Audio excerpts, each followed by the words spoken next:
Kami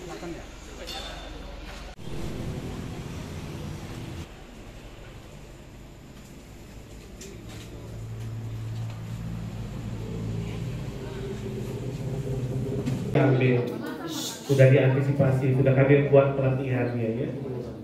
Terseliplah di belakang atau di mana seperti itu.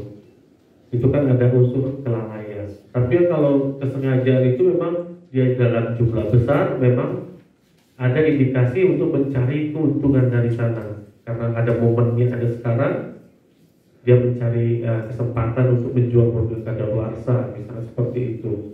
Atau dengan merusak tanggal kadaluarsa dijual kembali. Itu yang dilakukan penindakan sesuai dengan undang-undang pangan. Ya, itu sanksinya bisa sampai 5 tahun penjara sampai kalau ada unsur kesengajaan. Namun kami tetap mengedepankan itu pembinaan.